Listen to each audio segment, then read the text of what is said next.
less of it, there is a chance to miss for both, but Overheat reduces your special attack after you use it. Heat Wave does not do that. Of course, Joan and Ibrahim consider carefully which one they use for the compositions they're going up against, and now it's time to get into our top 16. Look at those beautiful shiny Pokemon on the field. Sneaslers staring each other down, Primarina ready to be the star of the show, but King Gambit ready to overrule proceedings. He is just sitting there ready to start to go for those sword stances if you wants to do that, but you've got to do that in front of Pokemon that are really quite problematic for King Gambit. So I do think Ibrahim's got the better end of this lead matchup, and I think it's up to Joan to make sure that he can reposition effectively. At least the Sneasler on both sides of the field is putting pressure on the partner Pokemon, so the King Gambit is struggling to get set up, but the Primarina is also not wanting to take a Dire Claw, not just because of those second effects, but the super effective damage that it can unleash. And remember that Joan Sneasler does not have access to Fake Out here as King Gambit decides to become spooky, even scarier than it once was. An immediate Ghost Terastallization as Primarina will be just scouting out for this turn. It's time for Ibrahim Sneasler to attempt the close combat into the King Gambit. So really good Ghost Terror there. Of course, not doing any damage into the Ghost type, being a fighting type move. And Dire Claw targets it down into the protecting Primarina. Time for this King Gambit to move, but it's going into the Primarina. So, although the health bars may remain the same, a lot has changed in that turn one. It really has. I mean, the Terra Ghost, the commitment to the Terra Ghost on the King Gambit early with Joan, it's not a Terra type that we see very often, and it does allow it to sit in front of the Sneasler very comfortably, with Ghost type also always being resisting the Poison type Dire Claw as well. There's a nice little double up as well. Dire Claw plus Kowtow Cleave may have been able to pick up the KO onto the Primarina, even if it goes for its Terra Poison. Yeah, and with Terra Poison, of course, it wouldn't be able to be poisoned from Dire Claw, but you could still have the chance to sleep or be paralyzed. Time for coaching to come out from Joan Sneasler. Time for King Gambit to be put through its paces, get a boost to its attack and defense. Really nice in the face of this physical attacking Sneasler. Dire Claw, not very effective. Does it get a status condition there? Or Poison Touch is going to activate first. So this King Gambit will now be on a timer. Doesn't seem to have any access to healing, as Hyper Voice will be becoming a water type move thanks to the Liquid Voice ability. Kowtow Cleave now into the Primarina, no longer resisted because it's no longer a fairy type. It's a poison type, getting a nice bit of recovery back up to about 50%. Really brave for Joan to be going for the coaching in that situation, knowing that there was haze potential on the Primarina as well. Primarina can just change things up a little bit and be able to go for maybe a Moonblast and a Dire Claw into the King Gambit and stop it from being able to act, but then you do risk the Sucker Punch from the King Gambit into the Primarina. Instead, Ibrahim might be content to use that haze in this position, maybe try to break the Focus Sash or use the broken Focus Sash on Sneasler on Joan's side of the field. There are so many Sneasler on the field right now, Charlie, and just to be able to get a little bit further forward, given that we know that Ibrahim in the back doesn't have the most potential for damage options. Yeah, well, Magmar the Teeny's going to be joining the field. Let's hope it's not put off in the face of these scary King Gambit and Sneasler on the other side. Primarina able to stall out once more with a Protect here. Where have Joan's Pokemon targeted? It's going to be the Sucker Punch. It's going to fail because the Magmar just switched in. You've got to be readying a damaging move for that to work. Close combat into the Magmar, taking it like an absolute champion, thanks to the Eviolite held item, boosting the defenses of a Pokemon yet to evolve. Ibrahim has done something really nice in this situation. Being able to block the Sucker Punch by switching and protecting, and then also being able to get their redirect to the Follow Me in, but at the same time preserving the Focus Sash on the Sneasler for a little bit later on. That gives the Primarina much more room with the Follow Me ability to be able to land some damage into this now Rillaboom and King Gambit. This Rillaboom is going to be mitigating the poison damage on the King Gambit thanks to the grassy terrain it's set up with its grassy surge ability. Follow Me, Magmar is going to steal the limelight from the Primarina, becoming the center of attention in this what was previously a one seal show, I guess you'd say, but critical hit coming out, and that's going to be the Terra option down for Joan. That's King Gambit down and out. The Hyper Voice, of course, not very effective into the Rillaboom because of the Liquid Voice ability becoming a water type move. and the Terra Poison is showing why it's a really good option for Primarina, where once the Rillaboom would be able to knock it out with a Wood Hammer or even a Grassy Glide, especially from this HP range, the Terra Poison is doing so much work resisting that, but also resisting the damage from Sneasler coming in as well. Even with some coaching boost, it's still going to be struggling to do damage. It certainly will, but coaching is going to be coming out for this Rillaboom. Its drum is going to be hitting even louder. Its solo is going to be even more piercing, providing a nice little percussive accompaniment for the singing Primarina. But Overheat going to be coming out into the Rillaboom, dropping the Magmar special attack and dealing really good damage. And you want to remove that Rillaboom while you can. It's really threatening with that Assault Vest there, providing fake outs later on in the game. Depending on how the Rillaboom and the Magmar have been trained, it could be that the Magmar is going to be outspeeding the Rillaboom and able to land an Overheat, a second Overheat into the Rillaboom. It's not able to protect itself, and that looks like a really big risk for Joan, something you might have to think about playing around. And I'm struggling at this stage to see how you actually deal with this Terra Poison Primarina if you're Joan. Do you have that last Pokemon in the back that can really deal with it? So you want to try to focus down the Magmar, maybe get a Grassy Glide and a close combat into it after the coaching boost. That could be enough to pick up the KO there on the Magmar, and then you try and deal with the Primarina a little bit later. Yeah, perhaps. Well, Magmar is once again going to follow me, and Grassy Glide not going to be doing much damage into that at all, but boosted by the Grassy terrain being a grass-type move. Another coaching coming out onto this Rillaboom. Rillaboom realizing that it has the opportunity to get these boosts now. A lot of attack and defensive boosts, but Moonblast going to be enough just to pick up the knockout onto that Sneasler, being neutral damage into poison and fighting. Ibrahim doing very, very well here. The Follow Me taking away the Grassy Glide there. It's looking like Rillaboom is getting further and further away from being KO'd by this Overheat, but there it is. It's the Dondozo coming into play, the last slot. And well, Charlie, yeah, if there was a Pokemon that could knock out any other Pokemon on the field, it is that Fisher Dondozo.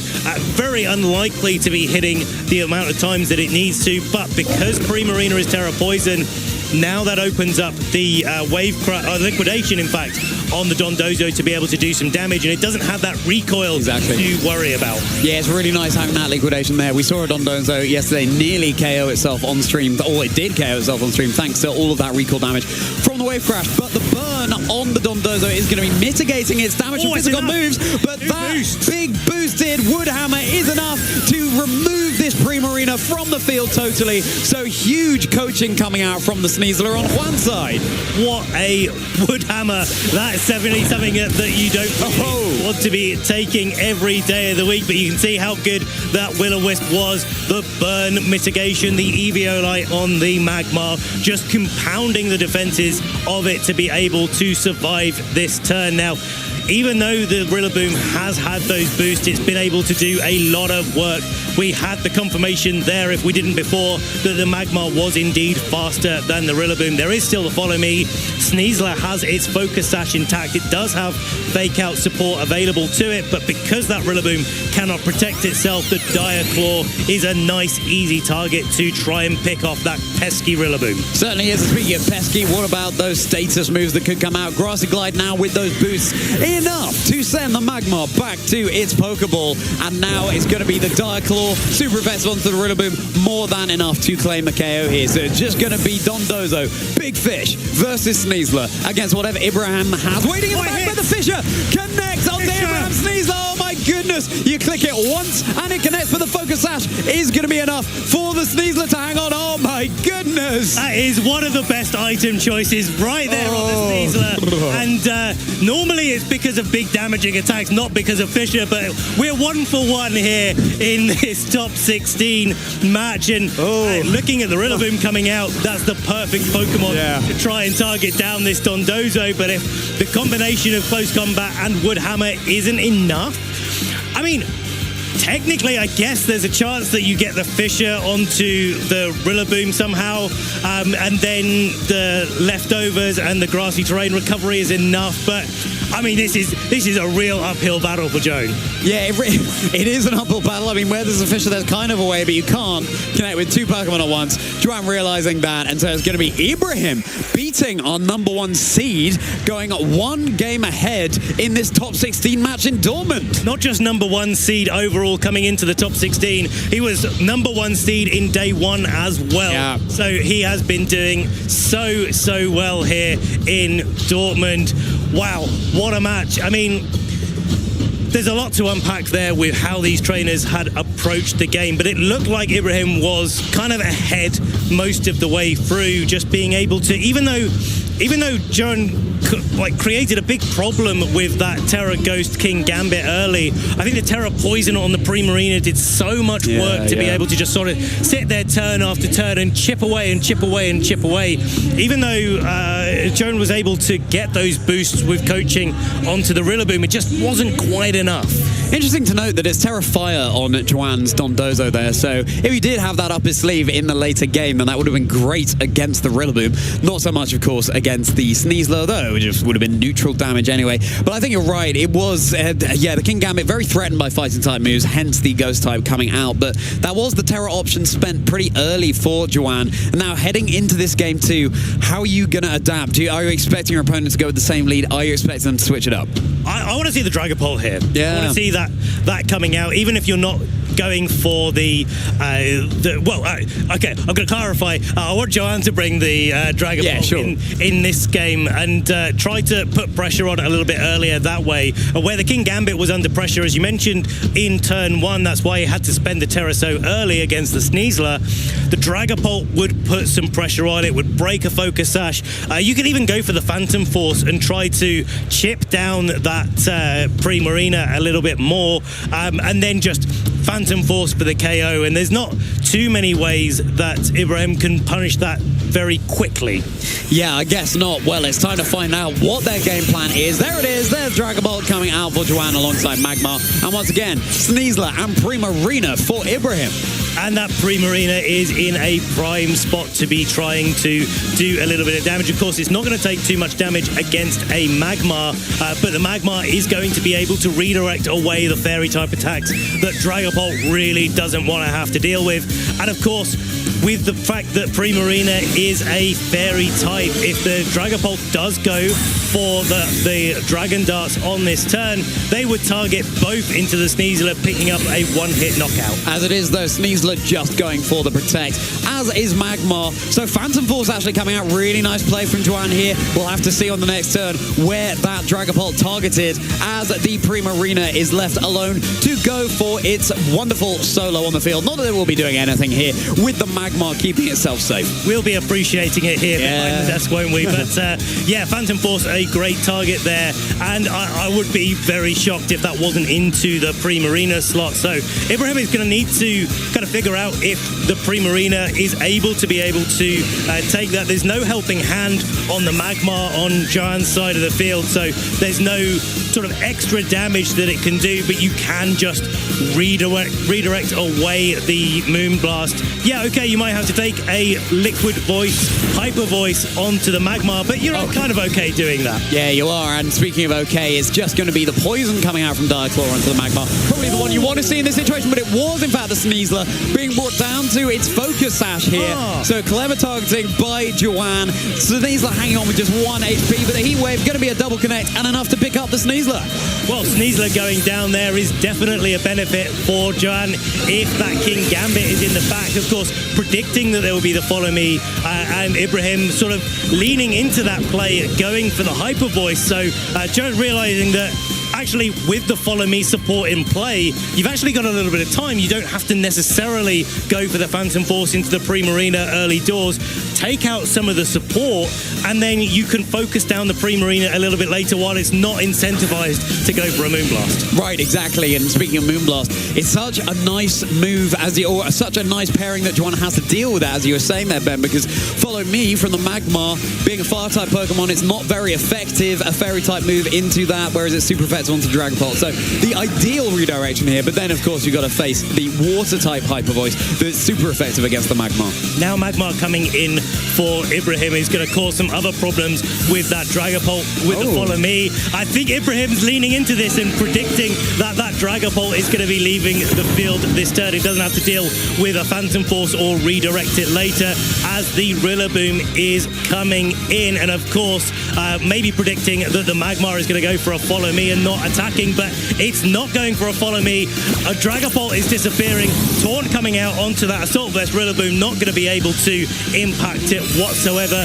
And the Moonblast is there to finish off that Magmar. So I think all in all, that Rillaboom's pretty happy with the way that turn played out. Now remember, that wasn't a double knockout on the field, trainers, even though we don't see any Pokemon on Joan's side. That Dragapult is just waiting in the wings, ready to strike on stage on Ibrahim's side. King Gambit will be joining the field right now. If there's one Pokemon you don't mind having taunted, it's a Pokemon holding an Assault Vest that can only go for attacking moves anyway. And the Phantom Force is going to come back in for the Dragapult now. And again, we're going to have to see where it targeted. If it's into the Primarina, it's probably not going to be able to quite pick up the knockout here, but it's going to do significant damage. And I think with King Gambit now being revealed on Joan's side, I think he's played this really, really well, identifying the Sneasler as a big, big problem.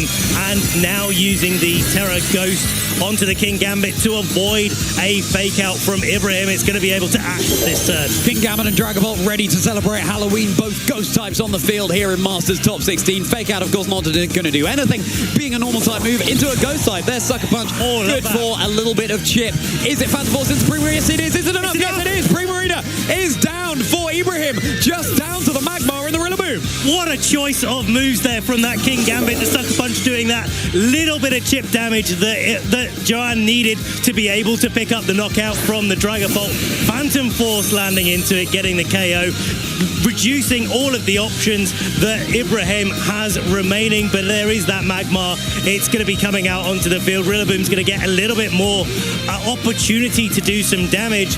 But the Dragapult, being a Dragon type, is going to be resisting those Grass type moves and the Fire type moves of the Magmar. And it's just going to be able to keep going for Phantom Forces. It's going to be able to keep putting damage on the board. And of course, there's still one Pokemon that Joan has not yet revealed. Probably the Sneasler. If that's the case, knocking out the Magmar with a combination of Dragapult and King Gambit would give you a great opportunity to bring that Sneasler in the back and just use Dire Claw to be able to dispatch off the Rillaboom. Masterful adaptations coming out from Joan. I say adaptations, but this Dragapult has done one thing all game, and that is vanish. And then reappear at the appropriate moment. And the Will-O-Wisp, of course, not connecting into the King Gambit. Neither is the Woodhammer. Joan has this luxury now to be able to play around with these protects. Of course, Woodhammer no longer resisted by the King Gambit, being a ghost type, and it's boosted by the Grassy Terrain to boot. This King Gambit, it can counter all it likes, but is it going to appreciate a massive hammer to this head? It's definitely not. Now that it's lost its steel typing, that's going to be doing neutral damage, and so the King Gambit, yeah, it's going to take a bit of damage. It might get Will-O-Wisp for its troubles, but you're still not dealing with that Dragapult. That's the big thing in this end game here, that Joan has just positioned it so well, not been concerned about the Magmar going for the redirections here. And look at that damage on the Magmar, carrying the Eviolite. Magmar's doing a really good job here, getting the Will-O-Wisp onto the Dragapult, slowing it down. Yeah, absolutely. With that Will-O-Wisp, it's now not going to be dealing quite as much damage as it did before. How much is this Woodhammer going to do? Really, really good. It's brought down to about a third of its HP. King Gambit able to dish out a Kowtow Cleave to the Magmar. Oh, and the Eviolite is going to be enough for the Magmar to hang on. Oh, I love these fine margins, Ben. such a fine margin, but it's definitely not going to be able to take another Phantom Force. And of course, the second effect of Phantom Force is that it does break through Protect. That's why it's one of the most powerful ghost type moves we have. Yes, you've got to wait a turn for that damage to go off, but you can be rest assured, unless a Mousehold switches in, it's not going to be able to be stopped from doing a lot of damage there. And again, like I said before, if that Sneasler is in the back for Joan, it's just a matter of time. Well, King Gambit's going to be scouting out for this particular turn. May as well. You have the option to. And again, an unrevealed Pokemon in the back. Magmar deciding to follow me just to mitigate threats on the field. I think we all know what this Dragapult's going to do. It's saying, see ya, and it's out of here, deciding to reappear on the next turn. Rillaboom not going to be able to do anything until it's protecting King Gambit. And, yeah, I mean, we are definitely in that situation. I think Ibrahim's doing a really good job here of just taking his time and just thinking about the things that he can do coming into game 3. That's really what we're thinking about. We've been in this position long enough for the grassy terrain to expire, and that hurts the Rillaboom yet more. Just stops that damage output, stops the recovery on, well, both sides of the field, I suppose. It's still Ibrahim struggling to be able to do damage as the Magmar does indeed fall to a Phantom Force. If you get this to an end game where it's just a Rillaboom against a burnt Dragapult, it is holding the choice ban, so it's still going to be a lot of damage, but you can see the impact of the lack of grassy terrain here. That Woodhammer is just not beefed up enough to pick up the knockout onto the King Gambit, and now with Rillaboom hanging on there, it's still looking very much in Joan's favor. There's just a lot of health to work with on that Dragapult on Joan's side. The burn is chipping away at it, though. I do like what Joan's doing in this situation, though. I mean, there is a temptation to play a little bit more aggressively when you know you're so far ahead and you know what the Pokemon in the back is and whether or not it can deal with the Rillaboom. But you might as well not show what that Pokemon that you brought is. It leaves your opponent guessing as to whether the Sneasler did come to the match. I mean, we can sit here and say it's probably going to be the Sneasler. It looks like that with the way that he's playing. But that doesn't mean that you have to reveal it to your opponent. And even though we've got open team sheets, there is some information on the board. There's not every last bit of information. Yeah, I mean, if it were the Dondozo, then just like in the previous game, Rillaboom's in an incredible position. But it would be interesting to see that coming out, given that Ibrahim clearly is very happy to bring the Rillaboom into this matchup, as Joan is just deciding how to absolutely cement the victory to take us through to a game 3. As Dragapult once more said, I'm off, actually. Do you need anything from the shops, King Gambit? Because I get a pint of milk or anything. I can provide that for you. That sounds great, actually. Hit me up, Dragapult. I'll see you at home. Well, Sucker Punch now into the Rillaboom, and that just in itself is going to be enough to secure the knockout. And so, trainers, we love to see it. Masters top 16, we're going to a game 3. Game 3, everything to play for. It comes down to this as to whether our trainers will be advancing into the top 8 here at the Dortmund Regional Championships. What a way to adjust as well. I mean, it looked like Ibrahim was just totally in control of that game 1 all the way through, but the total reverse was true of game 2. With the Dragapult there, it did so much work just going for Phantom Force over and over again. Joan really did have a handle on that matchup, and the way that he targeted down the Sneasler was so good. Now, looking into game 3, Charlie, we've got some probable change-ups here for Ibrahim. Do you reckon that the Dragapult might be coming for Ibrahim this time? Now, that would be one way to step on the gas, wouldn't it? If you bring a Dragapult apiece and they threaten each other with super effective damage. Would I see the Dragapult coming out here? I mean, you've got the King Gambit there, and that's going to be resisting Ghost and Dragon-type moves. Of course, Ibrahim also has the King Gambit, so a bold choice for Joan to bring it. But once you've got a handle on how Ibrahim plays after that game 1, deciding that was going to be the play to step on the gas, and given how much Phantom Force could achieve there, navigating around those protects and of course hitting through protects, really nice. I think for Ibrahim to adjust to that Dragapult, you could then bring your own King Gambit, threaten it with a Sucker Punch, but then you can have that King Gambit mirror. Neither of these King Gambits have the low kick option to be able to hit each other for super effective damage. Of course, once you terrestrialize into the Ghost type, then your Dark type moves become super effective into each other. So mind games are plenty right now, but perhaps that King Gambit could come out for Ibrahim. I think, yeah, definitely. You've got to be thinking about how you can do damage to it. I mean, I think that was Ibrahim's a little bit of a struggle with the 4 Pokemon that he brought. It really just didn't have any coverage into Dragon typing. So, yeah, maybe you don't lean into the Dragon type. Maybe you lean into doing damage to the Ghost type with a King Gambit. We'll have to see. As here we are, Charlie, we're getting into game 3. You'd be forgiven for thinking it was the grand finals, trainers, but this is just the intensity we reach in top 16. Use the hashtag PlayPokemon. Let us know how thrilled you are by this incredible action we've got going on here as Ibrahim takes on Joan in game 3 of Masters top 16. It's going to be King Gambit and Sneasler for Joan, and Primarina Sneasler once again for Ibrahim. 2 games in a row we've had King Gambit going for a Terra Ghost. Will it go for another Terra Ghost? This is one of those big decision moments in game 3. Do you do what you've been doing all set long, or do you deviate at this point? Can Ibrahim take advantage of that?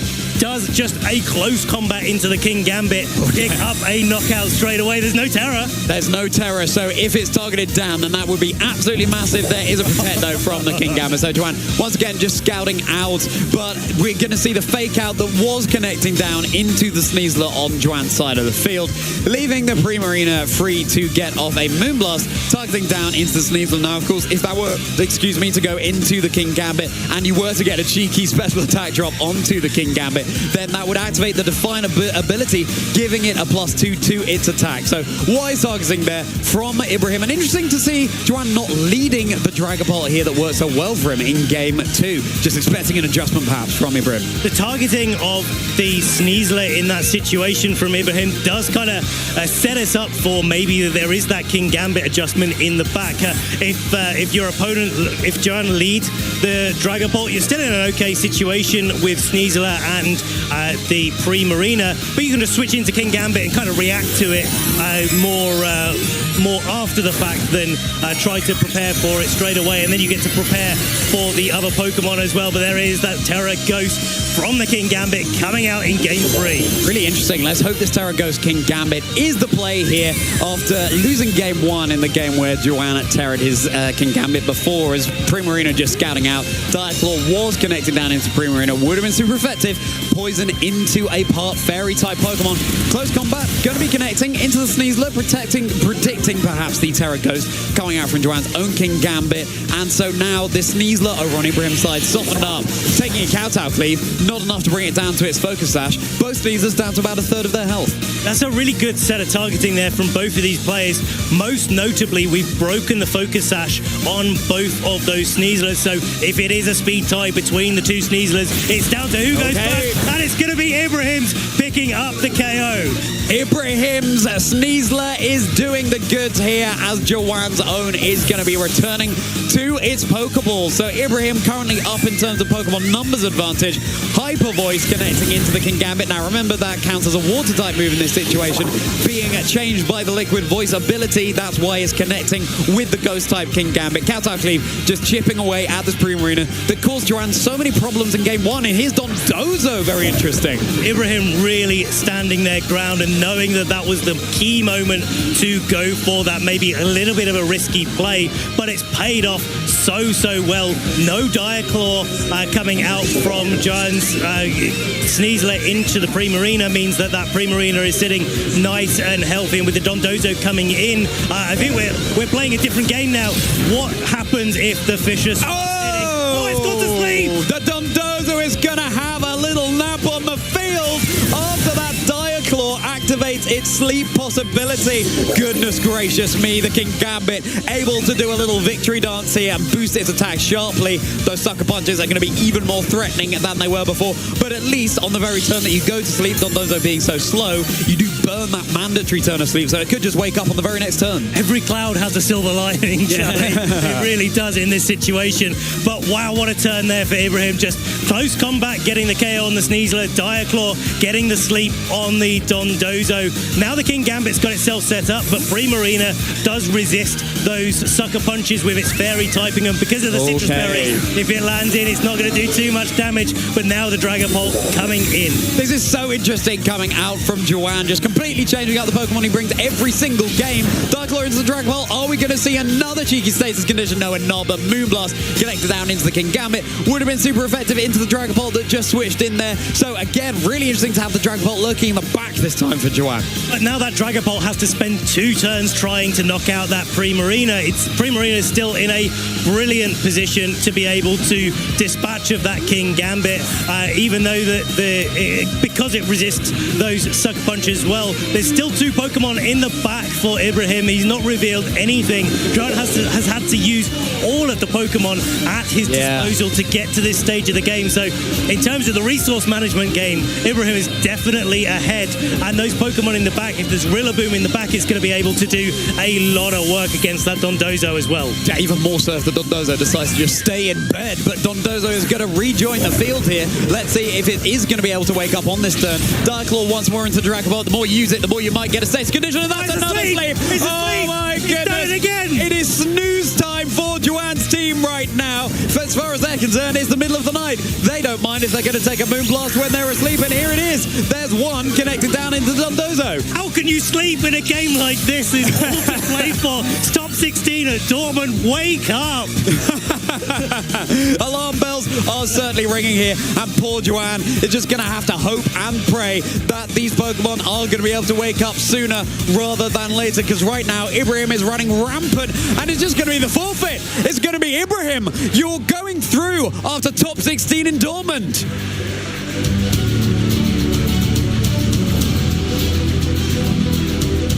Time for us to have a nap now. I was going to say, the floor is looking pretty good right now, John.